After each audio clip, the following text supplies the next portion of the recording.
Frequency Podcast Network. Stories that matter, podcasts that resonate.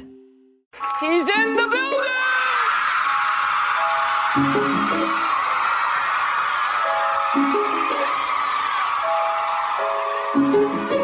Drink the moment. Drink it. I said, empty your mind. Coquettish and coy. Ow. Ow. What? And there's people that are dying. The wickedly talented. More than great. It was historic. Crack is Wow. Oh, good for you. I have to apologize. One of the hottest.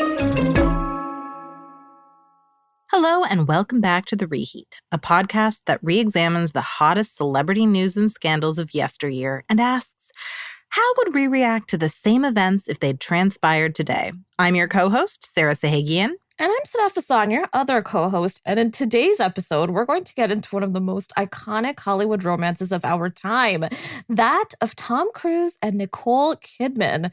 Now, before we dive into this relationship and all its delicious highs and lows, Sarah, what did you make of this pretty odd couple back in the day? You know, I think that a lot of the preconceived notions I had about what heterosexual couples were supposed to look like at the time when I was a little girl were challenged by this couple because she was taller.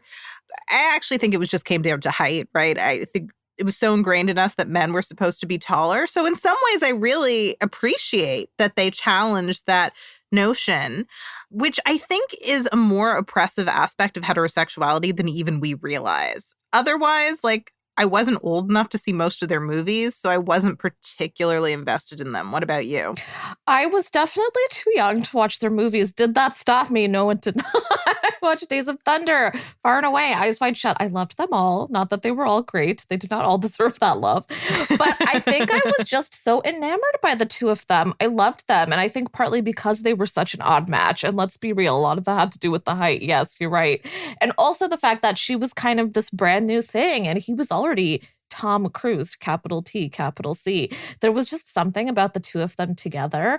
Now, let's dig into it a little bit more. So Tom first laid eyes on Nicole in the film Dead Calm, which is very good. I highly recommend. She had been in Tokyo on a press tour for the movie when one day, no big deal, Tom gave her a call. Now, keep in mind, they hadn't met yet. So here was her reaction as she told it to Vanity Fair in 2002. Quote, I thought, wow, this is America. Tom Cruise wants to meet me. He made Top Gun and Cocktail, the films I grew up watching. Now, soon, because he'd already fell a little in love with her after watching Dead Calm, and honestly, who wouldn't, he helped cast her in Days of Thunder, and the two were shooting in Daytona Beach, and the fireworks began. Nicole said, quote, he basically swept me off my feet. I fell madly, passionately in love. And as happens when you fall in love, my whole plan in terms of what I wanted for my life, I was like, forget it. This is it. I was consumed by it willingly, and I was desperate to have a baby with him. I didn't care if we were married. That's what I wished I'd done. Now, a few months later, Tom's divorce from actress Mimi Rogers was finalized, and he proposed to Nicole. And just as a reminder, at this point, Tom was already very much a hot item. He'd already not only been married, but dated Cher. Yes, Cher. His risky business co-star, Rebecca De Mornay, Heather Locklear, and Melissa Gilbert. He'd also already starred in The Outsiders, All the Right Moves, The Color of Money, Rain Man, Born on the 4th of July. He was dominating. And he was covering every teen magazine and most tabloids. As for Nicole, she was only 22 compared to Tom's 28. And this was just her third project. She was an unknown in Hollywood. She was also a hell of a sight. You remember vintage Nicole Kidman. She had those big, swooping red curls, the big blue eyes, and let's get into the heights. She had very strong 5'10" energy. Mm-hmm. Now, she was also very introverted, very shy. She still is kind of that way. Whereas Tom, I think we all know, is wilder, much zanier, to be generous. And he is 5'7". And again, as Sarah said, there is not a thing wrong with short men. In fact, again, that was one of both of our favorite points about these two. She often towered over him, and she said herself that he never minded her in heels, and the higher the better. That is a secure man, seemingly. Sarah, what did you make of the way these two looked together? They're both incredibly beautiful physically. And they were also striking because, as we have said, the height difference was not one we were used to. We were used to sort of the woman being maybe 5'7" and the man being 5'10" or over 6 feet because it's Hollywood and a lot of actors are very tall. And so you couldn't look away because not only were they beautiful, but that made them interesting too. So many Hollywood couples are generically beautiful, but they were more striking for that reason. Yes. They gave you something to think about, something to talk about. It was really cool that he was confident enough in his masculinity to be with a much taller woman who also was wearing heels. Like, I respect that about him. I don't respect a lot about Tom Cruise, but I respect that about him. But they're also just so hot. Like, regardless of their height difference, they're so attractive. Yeah, they are. And I will say, and I know that this is a very controversial statement, but I am a big fan of both. Now, mind you, I know how problematic Tom Cruise is, but I cannot help but enjoy him because he is such a bizarre persona. I also love his movies. Come on, that is Ethan Hunt right there. I even have a photo of the two of them where Tom is lovingly gazing up at her on a red carpet on a shelf somewhere. And I just look at it from time to time and I'm still wowed by their chemistry. There was something that they had and it was alive in all of their movies. Now, one thing that I'm curious about, Sarah, is, the way that their careers intersected at this point. Do you feel like she got a leg up because of Tom? Because that was what a lot of the feedback was at the time. You know what? A lot of people said that, and it's so misogynistic. This woman is a brilliant actor. This woman won Oscars after him, and I know people could say that that's because there was this degree of sympathy people felt after their divorce for her, but no, she obviously is a tremendous talent. She's also gorgeous, which counts for a lot in Hollywood. Yeah. Apparently, according to Hollywood, people who aren't gorgeous aren't talented. If you watch a movie, the only talented people you get to see are very conventionally attractive. Yeah. She was born to be a movie star. I don't for a second think she wouldn't have been a movie star if she didn't end up with him. She's striking. You can't take your eyes off her. It's the height. It's the hair. It's the eyes. It's the porcelain skin. It's so many things. It's, the fact that she also has thin privilege and white privilege and is just so conventionally gorgeous. She looks like a Renaissance oil painting. So I don't for a second think that he made her a star. However, yes, the right relationship can expedite the process of becoming a star. She might not have become a star at 22 without him. That is so perfectly put, down to the oil painting, yes. And I do think, we can't deny that Tom definitely did help expedite her process in Hollywood. I think that's the right word. But this woman, she was going to be a movie star no matter what happened. Look at her. And also, she is up there. I would put her up there alongside Meryl Streep as the best of what we have right now. She is that fucking good. But also one thing that I really liked about the relationship, and actually Nicole only talked about this in the last couple of years after the Me Too movement happened, where she said one great thing about her relationship with Tom was that he afforded her a kind of quote unquote protection from being sexually harassed and from being an assault victim in Hollywood. And that's not necessarily even about him specifically. It's about his star power as a man in Hollywood. And there's a lot to be said about that too, I think. Like, this was an airtight relationship. They were both getting things out of it clearly. Oh, yeah. There was clearly something special between these two. And it was so strong that it had Nicole feeling ways she never had before. She'd never even lived with a man before Tom. And then the two immediately shacked up. They would go on rides on his Harley together and go-kart at 3 a.m. and go skydiving. She was very much in a relationship with my king, Ethan Hunt. It's like being on The Bachelor. You know how on The Bachelor they make you do all of those stunts for dates? Like, that's what it sounds like. And listen, what's bad about that? That sounds amazing because this is in real life. Clearly, it was a lot of fun. And as she told Vanity Fair, quote, "I was willing to give up everything. I now see that as part of me. I'm willing to do that. I do it when I do a movie too. I'm willing to go, bring it on, consume me, intoxicate me. I want to feel alive. I want to reel, basically. I was reeling with Tom and I loved it. And I would have walked to the end of the earth. That meant giving up a lot of things that were very important to me."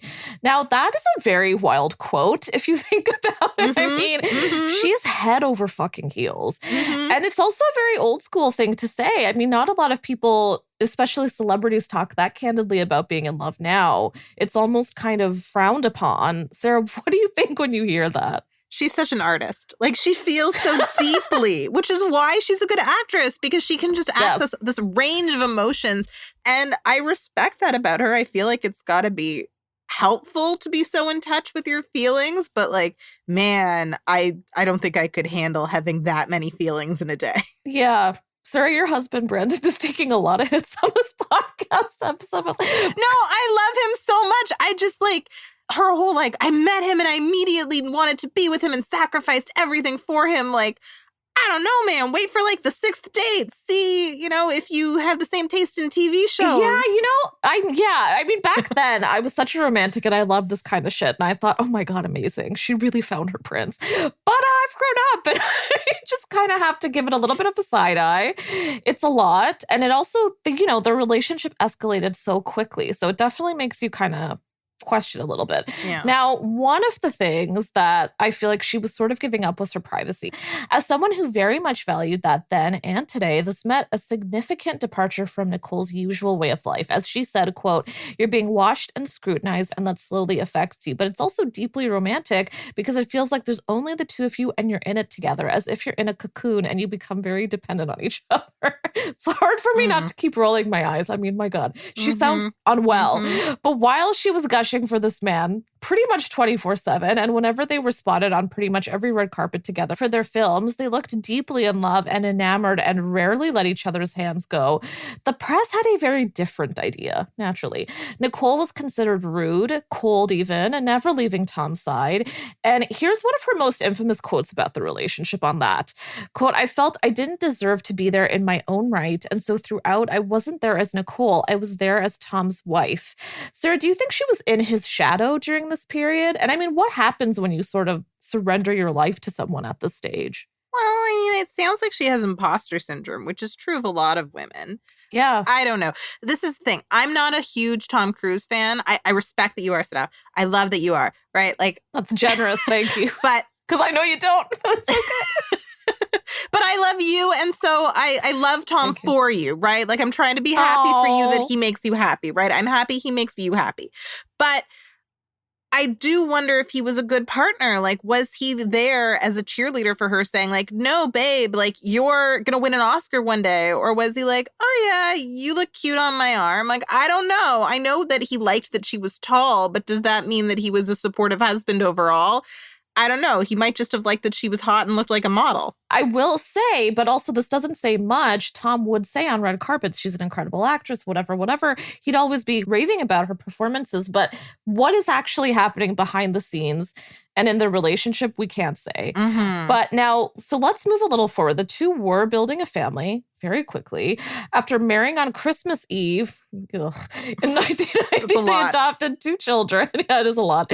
Isabella, who was born in 1992, and Connor, who was born in 1995. Now, in a 2004 interview with Vanity Fair, Tom said, quote, "Seeing Nicole with Isabella, I see a whole other side to her. Sometimes I just stand back and watch, or I'll walk up the stairs and just stand there and listen to them play. Sometimes Nick will forget to turn that little baby speaker thing off, and I'll just sit there and listen to them."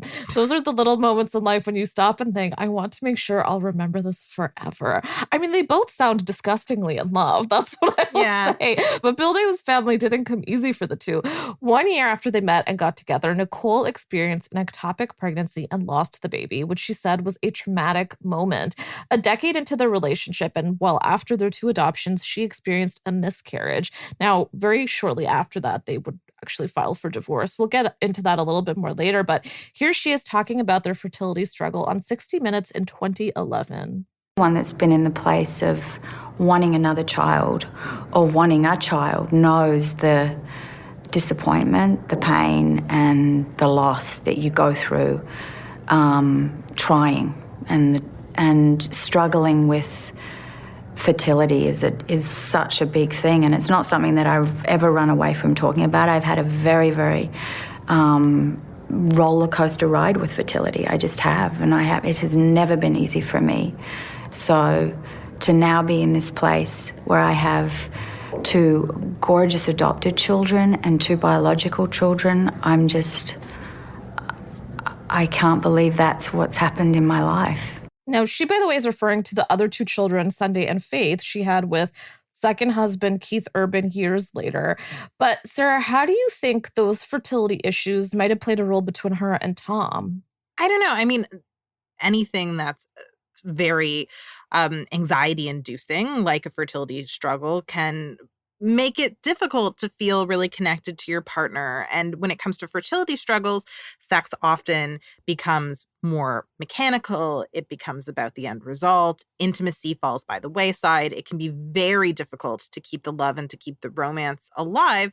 But I just have to say that I really respect Nicole Kidman for speaking candidly about this. Infertility, especially when she was going through it in the 90s and the early 2000s, was still a very taboo subject. I mean, another person who spoke boldly about this was Connie Chung, who doesn't get as much credit for that as she deserves. Yeah. But I have to say that the female celebrities who came out and spoke about this when there was still such a stigma, they have so much courage and I respect them. But it is hard on your relationship. And that's not my opinion. I mean, I'm very privileged never to have gone through fertility struggles, but it's a fact that these are stressful. We know that from studies that I have read for my work. And my heart goes out to any couple or throuple or group of partners who are going through infertility struggles. Yeah, I'm with you. And this is one of those tricky things where we can't really guess what was happening. And it's also unfair to guess. But one thing I will say is they were one of the most famous couples at the time to adopt. It was kind of amazing that they were so verbal about it and open about it. And actually, adoption runs in Nicole's family. And she always said it was probably inevitable that she'd give it a shot. I think what was interesting is that it did become such a discussion topic around them when people were desperate to figure out what could have split them up. I think we are still very attached to the idea of the traditional family, and that doesn't include adoption. So the idea that these two couldn't have children on their own and biologically, I think, has people like scattering and panicking and thinking it must be because they couldn't have kids. And I think that's a little unfair. But again, we can't really know for sure. Clearly, it was something that was happening between them. Now, one can't discuss the Kidman Cruise union without discussing the Church of Scientology, unfortunately. As a fan, this is where I know it all gets super problematic, I know. But Scientology is that wacko religion a lot of celebs and others follow. It's actually really more of an abusive and exploitative cult. But that's not just my opinion, that's actual fact. Tom is its most passionate advocate and has become the face of it really over the years, and is even good friends with its controversial chairman, David Miscavige, who is a monster. Now, Tom converted to Scientology after marrying Mimi Rogers, a fellow Scientologist. He claims it's done a lot for him, including curing his dyslexia. Sure, Tom. Now, he's donated an obscene amount of money to the church and even lobbied everyone from former French President Nicolas Sarkozy to former British Prime Minister Tony Blair to recognize Scientology as a religion in Europe. It is very hard to say all this without laughing. He also allegedly, and this is probably the worst, brought it to Jada Pinkett and Will Smith, who have long denied that they are Scientologists. However, they did briefly run a private Scientology school for children. Yes. So that's kind of hard to deny. And it's also, by the way, been confirmed that those two are involved by former Scientologist Leah Remini, who has, since leaving the cult, become a very delightful anti-Scientology activist. And I encourage you to read a lot of what she said about it. Now, the church's chilling influence on Tom does not stop there.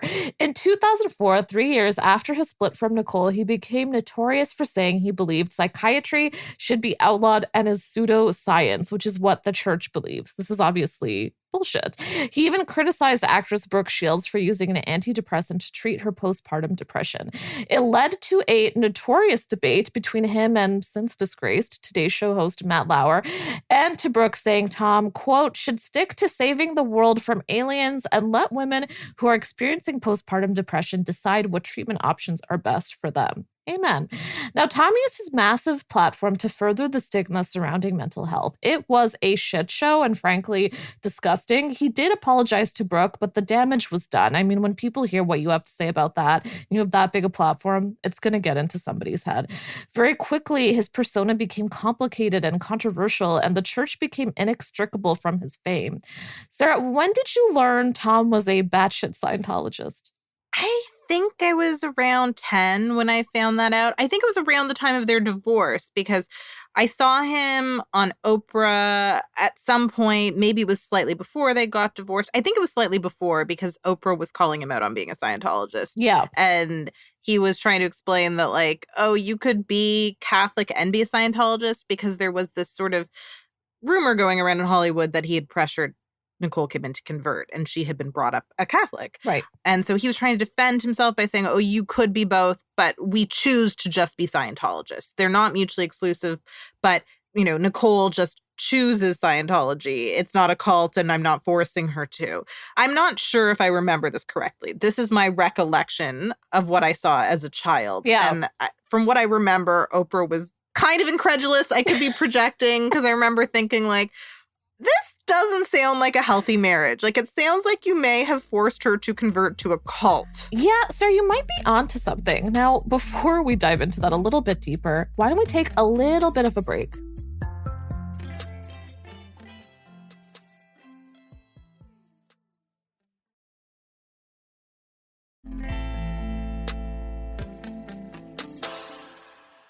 Now, during his relationship with Nicole, it was no secret that Tom was a Scientologist. Nicole even openly said while she respected his faith, she herself was not a follower. She's very respectful.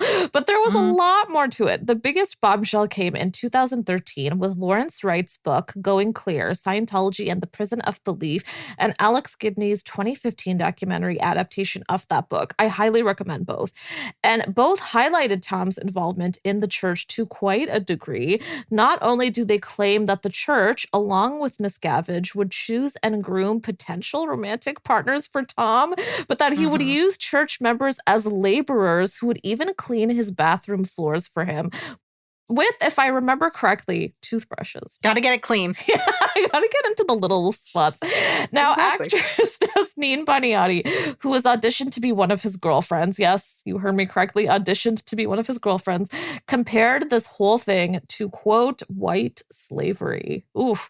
Now, here's the toughest part. Nicole's father was a well-established psychologist in Australia, and because the church does not believe in psychiatry, remember that, they considered him to be a suppressive person. A suppressive person in Scientology is basically an enemy to their religion, somebody who doesn't agree with their beliefs and therefore is just trying to suppress it. And therefore, Nicole was considered a danger to Tom and to the church. It didn't help that while they were shooting Eyes Wide Shut in 2001 in the UK for a year, Tom spent little time with the church. One might say that was healthy. Yeah. For a little distance. Now, Miscavige felt Nicole was getting between them, and so heads of the church hired investigators to look into her and even tap her phone. That second part was actually at Tom's request because Miscavige was raising his suspicions. So they also put the couple through numerous audits, which are sort of like personal interrogations. And the notes from those sessions would go straight to Miscavige. Not weird at all. Sarah, imagine if your husband sent notes to me about your therapy sessions with him, if you two were going through those. That would be a little strange, right? Yeah, that's not normal. That's not okay. This is why I don't like him. I do agree he's a really charismatic action star, but I can't get over how icky he is. You have your head on, right? That makes sense. Now, here's a clip from the Going Clear documentary featuring one of the since departed church henchmen that goes a little deeper into how this created a wedge between Nicole and her two children with Tom. And so I arranged through the Scientology's consigliere to get a private investigator who physically installed a wiretap on her home. And those tapes would come in. And I forwarded them to Dave Miscavige. The church then turned its attention to their adopted children to turn them against their mother and make sure that the custody went to Tom. Tommy Davis, he was my liaison who had to do all the things that it required to please Tom Cruise while he was being put through the Scientology hoops by me. He also was part of this whole re-education program so that they would conclude that their mother was a suppressive person. And that was successful. It was all going according to plan. And of course, Miscavige would really pump the oxygen into that little fire, you know. Miscavige was brilliant at flaming people's fears and building up their egos. Chilling, Now, it is widely believed that the church pushed Tom to divorce Nicole and is also what led to the distance between her, Isabella, and Connor, who have both been raised as Scientologists. Isabella even trained to be an auditor, which is a person who essentially does those little interrogation sessions about a person's past life, everything that's going on in their life right now, in hopes of supposedly getting rid of the negative influences in their lives. It's a lot of BS. Now, she did that with the help of Tom. After Nicole had her 2 younger daughters with second husband Keith Urban, whenever she would mention those children and didn't mention Connor or Isabella, the media would pounce and question why that was. It also didn't help that after their split, Isabella and Connor, who are now 28 and 26, chose to live with Tom for that entire duration after their split, or that they refused to call her mom, something Nicole revealed in 2007, shockingly very candidly, and said did bother her. Here's what she had to say about all of this in 2018 to Who magazine. Quote, "They are adults. They are able to make their own decisions. They have made choices to be Scientologists. And as a mother, it's my job to love them." Sarah, there is so much to unpack here, but do you believe Scientology is what actually came between Tom and Nicole and her and the children? It's probably not just one factor, but I would say this is likely the largest one. Yeah. I was not privy to the inner workings of their marriage, but come on. This is a conspiracy against Nicole that happened, and the church executed it. And oh God, she just breaks my heart by talking about how it's her job to love them. Like, she's such a good mom. At least, I mean, maybe it's different behind the scenes, but that is what you say. Like, I'm going to love them even when they are distanced from me. And my heart just goes out to her. It breaks for her.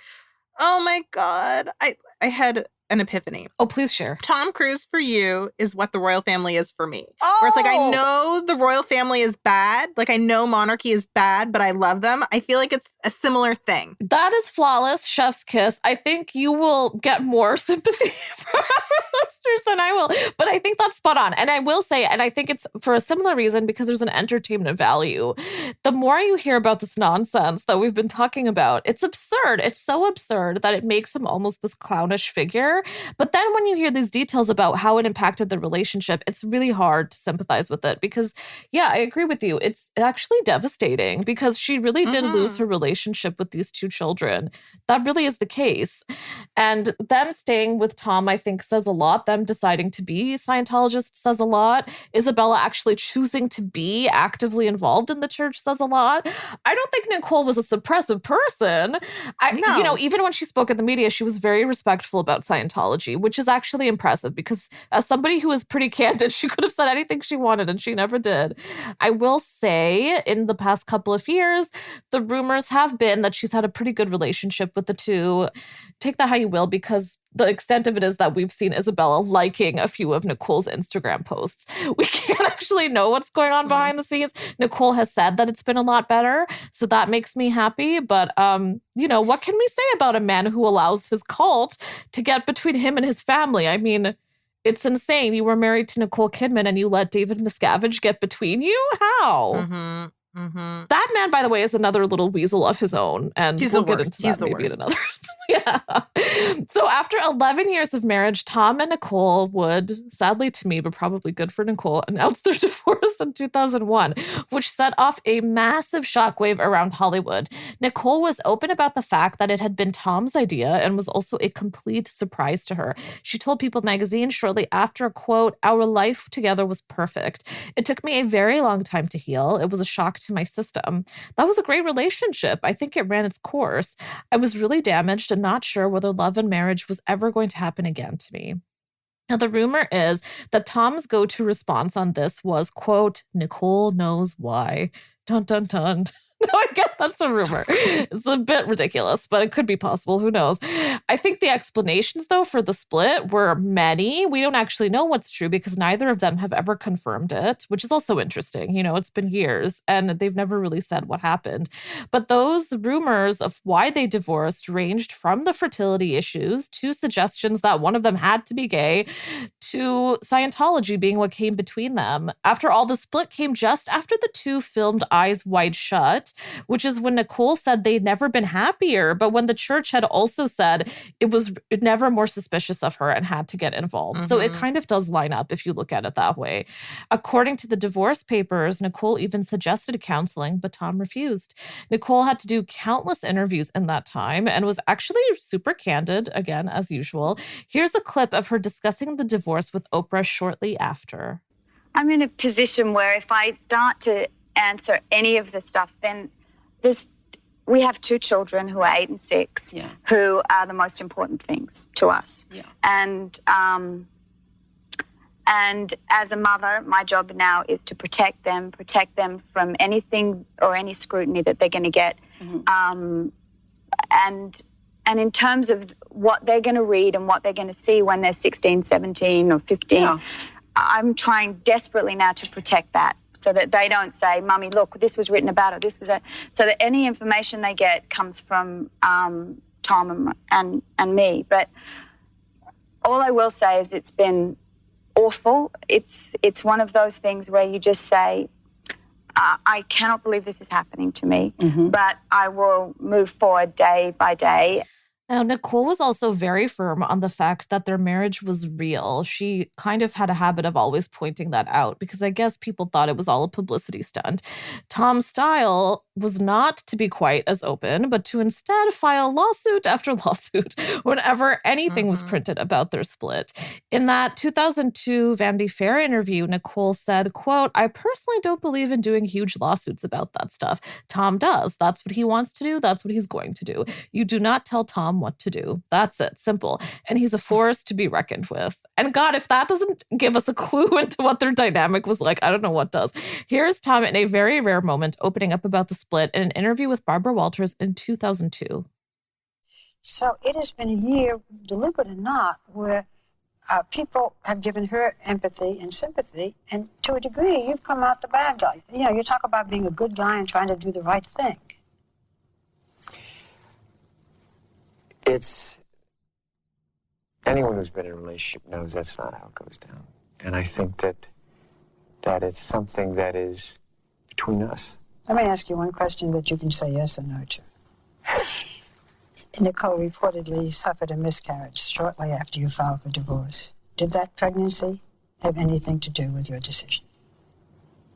No, it didn't. No, it didn't. It's never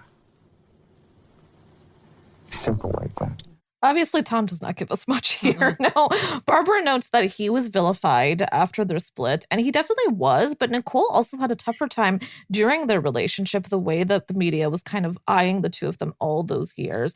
But it does seem like someone had to be the enemy for this divorce, and it was very easy to put Tom and his lawsuits in that box. And I do have to say, I mean, it's devastating to hear someone who was so in love with this man and then say that they don't even understand why it came to an end, that they didn't even see it coming, especially after they had this beautiful year making a beautiful movie. Sarah, what do you make of the way they both responded to the divorce and handled it in the media? Well, the conspiracy theory in my home about why they got divorced abruptly shortly before their 10th anniversary. Yes, please, let's hear it. Was because, my father's a lawyer, so we talked a lot about the law growing up.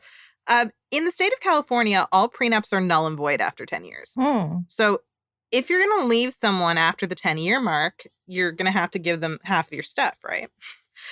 So the conspiracy theory in my house was that, probably Scientology had gotten involved, but the winning argument was likely, do you want to give her all your stuff? Are you 100% sure you want to stay with her forever? And if you don't, do you want to have to do this big payout? Right. So I suspect there was a prenup situation and that this came down to dollars and cents. And that's why he did it so abruptly before their 10th anniversary. And I think she probably was blindsided, right? It sounds like they were trying to expand their family. You also don't think that your husband's to be such a dick that even if he wants to leave you, he'll leave you right after a pregnancy loss. Yeah.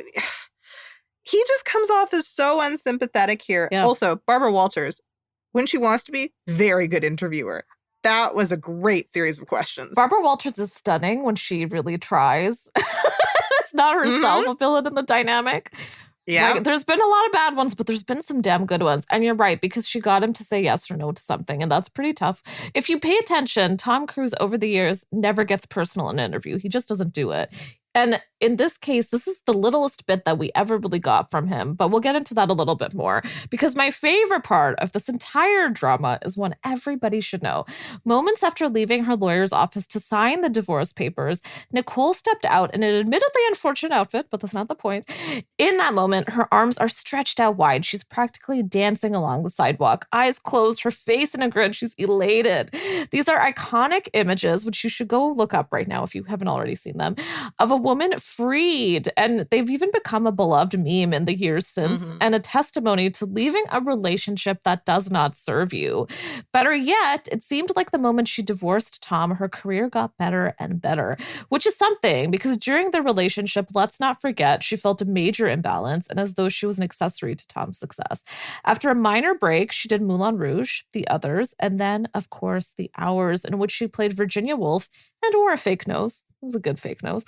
These movies put her on an endless media tour when it was probably the hardest, and she had to talk about Tom quite a lot. But all that work paid off, because she was nominated for an Oscar months after their split for Moulin Rouge and won Best Actress for The Hours in 2003, just shortly after. Her career since then has, I don't need to tell any of you, skyrocketed. She dominates the big screen, the small screen, all the screens, and I'd say her career has even eclipsed Tom's. Good revenge. Here's the clip of her discussing this rise post-divorce during a Women in the World panel in 2015.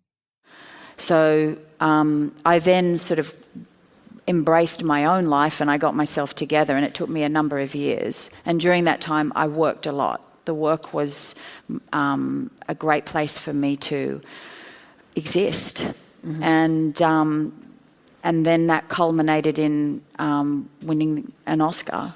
And that caused an epiphany, which was, this is not the answer. This is actually holding this gold statue in, and I was sitting in the Beverly Hills Hotel, and it was all extraordinary, and I was the loneliest I'd ever been. Nicole, naturally, did not stay lonely. She married country singer Keith Urban in 2006. The pair are still together and very much loved up, and again, share 2 daughters. Sarah, how much do we love this for Nicole? I think she's great. She's so gracious. She's so diplomatic. She's so poised. Like, I do find her genuinely inspirational, because it's not toxic positivity. She's not like, oh, things were always great for me at all. She does talk about hardship. She talks about trauma. I mean, we have to remember that she's an incredibly rich white woman, so it never gets that bad for her. But I'm so happy that she got through that, and that there was meaning, and that she took her broken heart and turned it into art, as the meme says to do. Ooh. No, I think she seems like a lovely person. I don't actually know her, but neither of us do, but we do love her. I do love her. Yeah, I love her. This parasocial relationship I have with her is a strong one. It's very healthy. It's ironic, because I think it's part of her appeal. She's like an old school celebrity. People don't really do this anymore. They are never this candid. And she does it in a way where she shares just enough, never too much. And she does it in a way where her emotion is what's on the surface. And as you said, Sarah, that's really what makes her such a great actress too. So then, you know, you could say the opposite for Tom, who never really puts it out there. And maybe that makes sense. I mean, what's so appealing about Tom is his action movies, where emotion is not really a part of the equation. Now, as for Tom, after his split from Nicole, he delved deeper into Scientology, because why not? He also went on to marry actress Katie Holmes, which led to his infamous couch jumping moment with Oprah, where he said he'd never been happier and was ecstatic. I can only imagine how Nicole felt. He was like a cute little popcorn popping. It was a wild time and had him covering every tabloid, his name in every headline. He and Katie, however, did divorce in 2012, the rumor for this again being Scientology.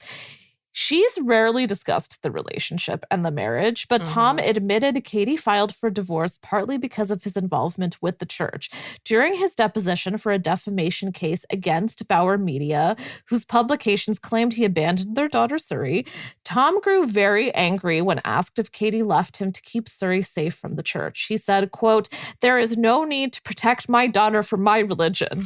Okay, Tom. Right. But as he was pushed by lawyers to answer the question, Tom admitted, "Did she say that? That was one of the assertions, yes." He also revealed that Suri was no longer a member of the church. The lawyers kind of pulled like a Barbara Walters there, but they got it out of him. Now, once someone leaves the church, it's important to remember that they're labeled a suppressive person who is cut off from family, much the same way Nicole was rumored to have been years before. However, we do know Tom still has a relationship with Suri, as they've been seen by paparazzi at various times over the years, even with Katie, and as recently as earlier this year. And as for his career, I am sorry to tell you all, but it does remain impressive. I'd even say he's been having an especially impressive run in the last 5 years, with Mission Impossible still pulling in incredible box office numbers and stunts from him, along with the Edge of Tomorrow franchise and a Top Gun sequel on the way. The new rise may be due to his non-existent romantic life post-Katie. He was rumored recently to be with his Mission Impossible co-star Haley Atwell, but it was really a rumor. Yeah, I don't think it's true. It's worth mentioning, though, because Daily Mail, they love that relationship. Yeah, they do. Yeah, still, maybe it's best he stays away from romance, because there does seem to be something going on there. Whenever his personal life is not in the tabloids, he does way better career-wise, and people love to talk about him. Sarah, what do you think went through Tom's head from the time of his split with Nicole to a split with Katie? Has he changed? Or do we just blame Scientology? No. Okay. No, not very much. I don't think he does a lot of critical thinking about like, oh, how am I at fault? How can I change? Like, I think he is a super confident, hot, rich white guy who's like, I'm perfect. All the women I'm with are the problem. And my religion is perfect because I chose it, or it chose me, and I'm their messiah. And if they think I'm great, then it must be great. Like, I think he has incredibly healthy self-esteem. And I don't think he's very self-aware. So that's my very cynical take on Tom Cruise. I agree with you. He's having a bit of a renaissance. I think one of the reasons he's doing so well is he stopped trying to win an Oscar, which was never going to happen. Sarah.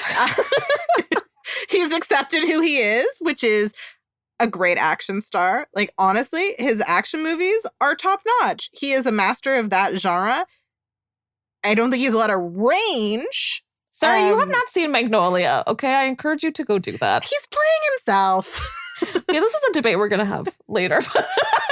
I'm sorry. I didn't mean to be disrespectful. I know you love that movie, and I love P.T. Anderson, and you're right. He is good in that. I just think that P.T. Anderson cast him as himself. I think he understood. You're not wrong. You're not wrong. I mean, this is the thing. You cannot be disrespectful when Tom's whole thing is to be disrespectful. He's a mess. He's a goddamn mess. Yeah. It's impossible to defend him. Although I do also encourage you to watch American Made. That's another great one. Good movie. Yeah. Good movie. Great movie. Great performance. Anyway, is he a mess? Absolutely. And I think part of the reason it's easier for me to be a fan lately is because he's not schlepping Scientology every other second lately. And the media is helping him do that. I mean, how many segments has he had with James Corden where they're just hanging out together and having a great time, and Tom feels like the friendliest, nicest, most awesome man, which, by the way, is part of his public persona, that he's so nice to everybody and he's so giving, and he's got a little bit of a Tom Hanks reputation in that way, which is obviously in conflict with who he seemed to be in his relationships. I agree with you, Sarah. I think, how has he never looked back on this and thought, if he was so in love with Nicole and then so in love with Katie that he jumped on Oprah's couch with I believe, his shoes on, then why did he never stop and think, okay, this is not a three-way relationship with David Miscavige. This is the two of us. I got to make it work. It doesn't really make sense to me. And I hope that he does think about it one day, but it does seem like this is his priority in life. Devastating.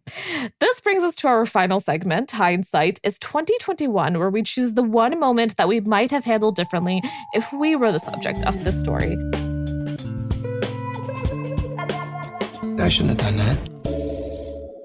Sarah, what would that be for you? I mean, if I were Tom, everything. Like, I would just do everything differently.